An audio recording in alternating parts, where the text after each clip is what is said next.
Hey everyone, and welcome to the adventurebook.net. This is Matthew Arrington, and this is my first in a series of post-processing tutorials. Now, what is post-processing? That's a very good question. So, you went to a beautiful place, and you took a lot of beautiful pictures, and you get them home to your computer, and you import them, and you notice that, for one reason or another, they don't quite look like what you saw. They don't capture what you saw when you were there.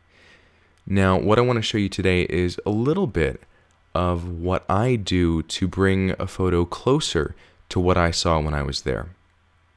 I'm going to move my cursor down to the dock here, and I'm going to click on Lightroom 3. Now, Lightroom 3 is the application I use for a lot of my photo organization and post-processing. You might be using another application. The principles are going to be the same. You might be using Photoshop or Pixelmator or Picasa or any number of photo editing applications. These principles will carry over. The interface will just be a little bit different. So here's a photo that I took at Mount Charleston a couple of weeks ago.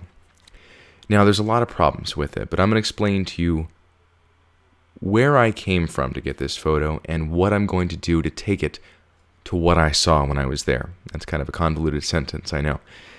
So there's a few things we notice first of all. First of all, it is crooked. You can notice the mountain is sort of leaning to the left. You also see these telephone poles and power lines here in the lower right-hand corner. Now, the reason for that is I didn't have the lens, or long enough lens that I wanted to get the framing that I wanted.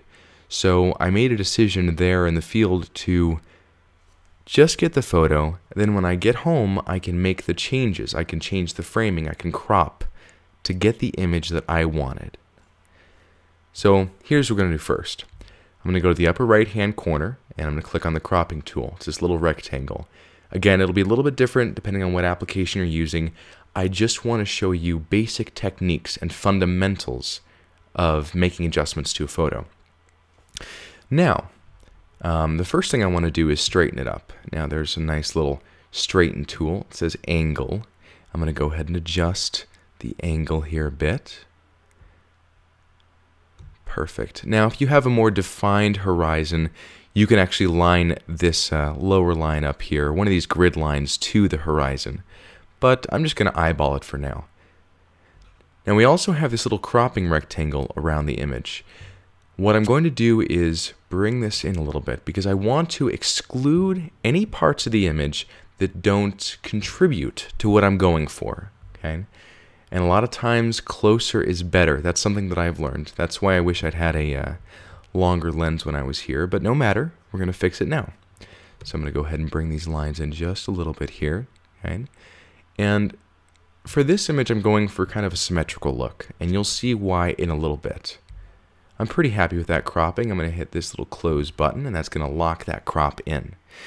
Now, the first thing I'm going to notice here is the image is kind of dull. It's kind of gray. It's kind of muted. Now, when I was there, the lighting was beautiful. There was a beautiful golden light hitting the left face of this mountain that just doesn't quite get captured in the photo.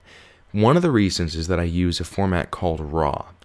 And I'm going to explain in another tutorial as to what the difference between RAW and JPEG is, because it's very crucial. But I will say that I shoot in RAW pretty much all the time. Okay? So what I'm going to do first is take a look at the upper right-hand corner. This is called the histogram. You'll also see this in Photoshop or any number of image editing applications. Apple's Aperture is very good for that as well. Now, it's this big old graph, and it can be kind of intimidating, but I'm going to explain what you're seeing here, okay, in kind of a simplistic way. There's a lot more detail to it, but we'll go over that another time. What you're seeing is all of the tones in the image from the darkest to the brightest, okay? So what we see in this image here is that there's not so much in the very dark shadow end of the spectrum, and there's not so much in the bright highlight end of the spectrum, okay? Got all of our tones about in the middle, and that's kind of why it looks kind of gray, kind of flat. Okay, so we're going to improve that. And there's a few different ways to do that. What I like to do first is head straight down to this tone curve here. Okay. Now there's a couple of different ways you can work with this. The curves tool in Photoshop looks a little bit different. The concepts are going to be the same. For me, I'm going to go ahead and bring the shadows down a little bit. I'm going to darken the shadows. And while I do this, pay attention up here. You're going to see this graph shift a little bit. So I'm going to lower the shadows. And as I do that, you're going to notice that in the left-hand side of this histogram, those tones shift more to the left, okay? So there's more of this image in that dark, dark area of the spectrum, okay? Maybe not so dark. Maybe I bring it up just a little bit, okay? Now, I've got quite a bit of space here on the right-hand side. There's a lot of latitude there to brighten up some of these areas. My camera saw all that snow and said, you know what, I think I'm going to make it gray. But it was white, it's snow. So I'm going to go ahead and take the highlights or the lights, okay? So these are just sort of the right-hand side of this histogram, and I'm going to bring them up just a little bit, okay? So let's start with the lights. And as you notice, the brightest parts of the image, the brighter parts of the image are getting brighter, okay? You'll notice that these tones up here shifted a little bit. I can also take the highlights. Now, I like to be careful with this because if I go crazy with this, I blow out highlights. What that means is that you lose detail in the very brightest parts of the image. So I raise it a little bit, but not so much that this histogram bumps against the right-hand side.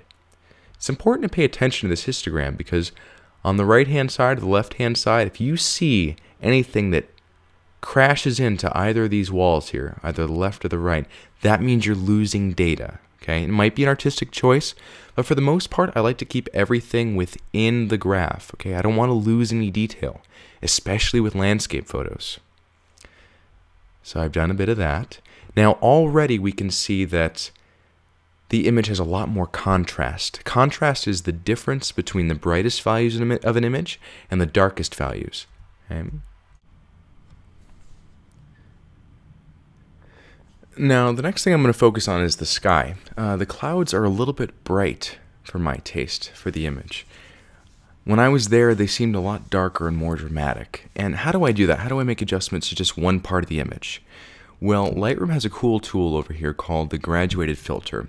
If I click on that, which I've already done, let's try that again, and I drag the filter over the image, you'll notice that just part of the image is getting darker, just the top part. That's kind of what I want to focus on right now. And I'll drag it and kind of eyeball it. That's the point of a lot of this adjustment is you're eyeballing it. You're adjusting it to taste. Experiment. That's how I learned how to do these things, and I definitely encourage all of you to try the same at home. So I've dragged the little graduated filter over the image. Now I'm going to make some adjustments. I'm going to tell this filter what I want it to do. I'm going to take this little brightness slider and I'm going to drag it down just a little bit. No, that's a little crazy. There we go. And I'm going to go to contrast, which is going to increase the difference between the lights and darks. Okay. And there's a little clarity adjustment, and I'm going to mess with that just a little bit. It adds a little bit of punch. I'm going to show you what that does even more later on in the image here. Okay. So I just made adjustments just to the clouds in the top of the image here. And it's added a lot of drama to the image. The next thing I want to do is focus on this area here. Now, when I was here, the light was golden and beautiful, shining upon this face of the mountain. And I want to bring that back.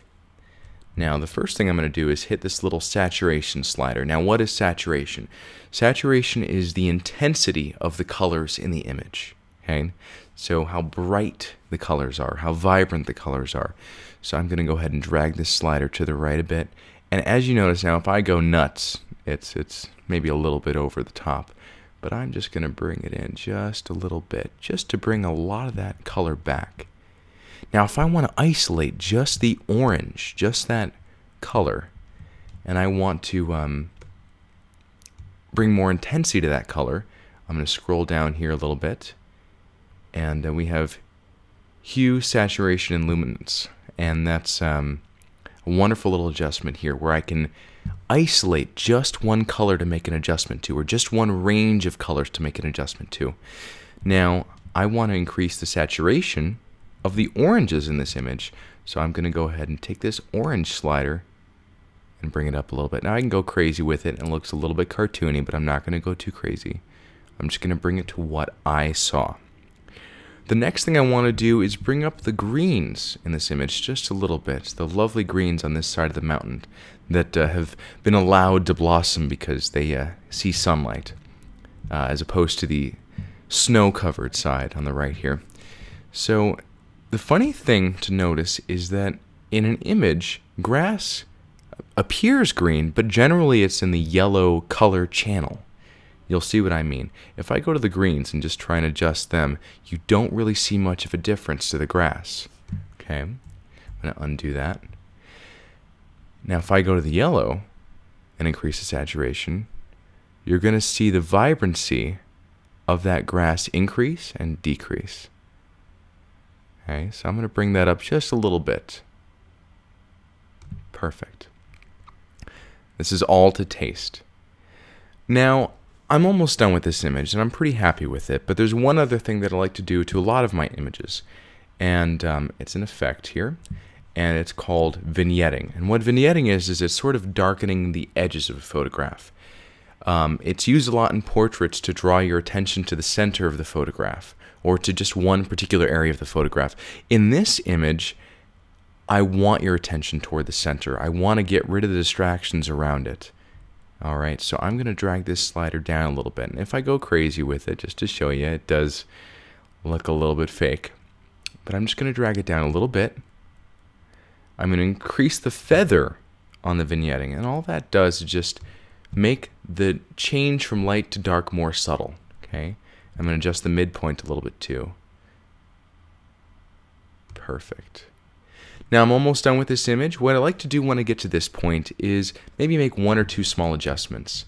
Now you can be done with it if you'd like, but here in the presence category in Lightroom, there's a wonderful little slider called clarity, and what that does is kind of improves local contrast. That means the little tiny differences between light and dark in the detailed parts of the image.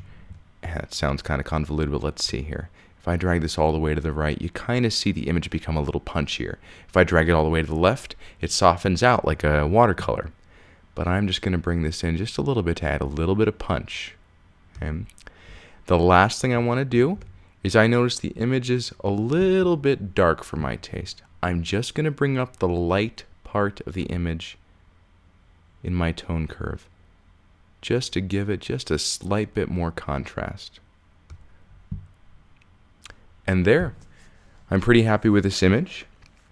Let's take a look at it before and after, where we started and where we finished. This is what we started with. This is what was recorded by the camera. Now remember, this is not necessarily what I saw when I was there. The camera just took that raw data and slapped it on a memory card. Now it's up to me to make those changes, to interpret them, to say, no, I wanted more contrast, I wanted more color. That's what I saw when I was there.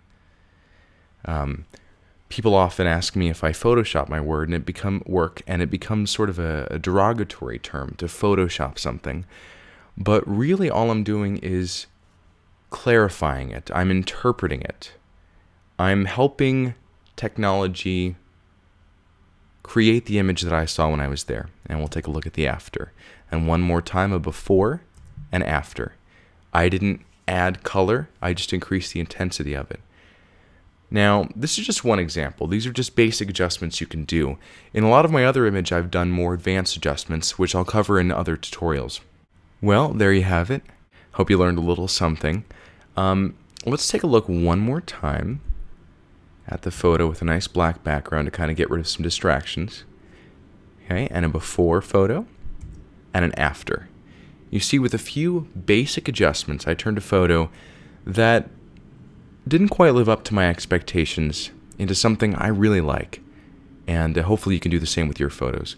Please let me know in the comments on Facebook or YouTube or wherever you see this, what you thought, what I did right, what I didn't do properly, if I didn't clarify things. Let me know what you'd like to see in future episodes. Well, thank you so much for joining me today, and adventure is out there.